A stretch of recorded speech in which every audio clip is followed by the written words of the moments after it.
Well, hey there YouTube. I thought I'd show just a quick video update of the TT project. As you can now see, the frame is Red Baron red rather than whatever that burgundy spray painted purpley mess was when I got it. So like a lot of things, you put it together twice to make sure it's done right. And so yeah, the frame was stripped with obviously sandblaster down to bare metal and then powder coated. I also got the rear sets done in kind of like a textured black. Still waiting on some custom spacers to be made here to set those apart. Certainly looks a lot better than that, again, red anodizing that had turned pink in the sun, kind of like this thing is here.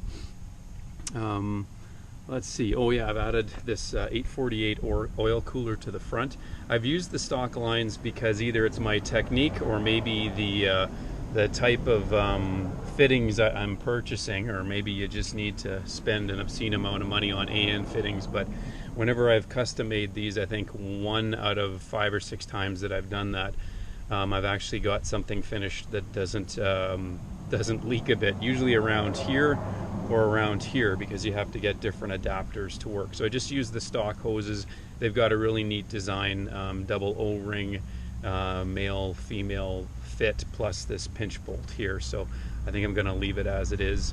I did, interestingly enough, I wouldn't say make the mistake, but I posted a photo of this oil cooler mounted with the forks totally compressed, actually to the point at which I took the tops out just to make sure the fork was on full compression, just to make sure it cleared, and it did. It was maybe about ½ an inch here on absolutely full compression, so not even like, it was literally at the bump stops, and maybe more compressed than it would ever see on the street, and it still had clearance. But when I posted it to Facebook, a bunch of people said, you need to move it, you need to adjust it, you need to relocate the oil cooler it's going to hit. And then to me, if the fork's under full compression and there's still ½ an inch to ¾ of an inch of clearance right here, if that fork is hitting that oil cooler, I've got bigger problems. It's because I've hit an immovable object or something like that. I don't think forks deflect that much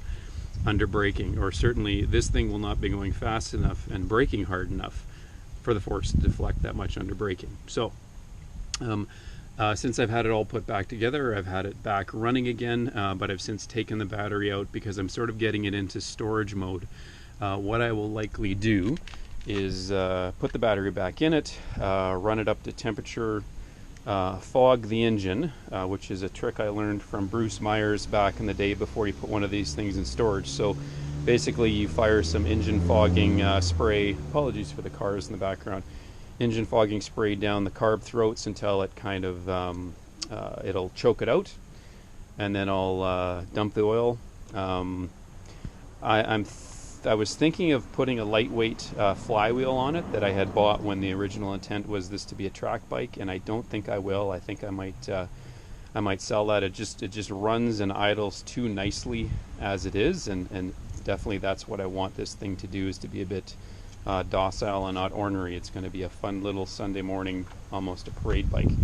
I think I need to replace the clutch on it, so I'll pull the clutch cover off once I've drained the oil, come colder weather, and I've got a replacement titanium oil drain bolt here, which is tucked underneath from Randy from Stratifab. I'll pull that screen there too to make sure everything works the way it should. Come winter time, I might try the freezing water trick to see if I can get this. There's a little dent right here on this titanium pipe. It's hardly much of a depression, and no one can see it, but it's enough to drive me a bit crazy. So again, the theory is that you fill it with water and then you let it freeze, and as the water expands before it contracts, freezing, it'll push the dent out.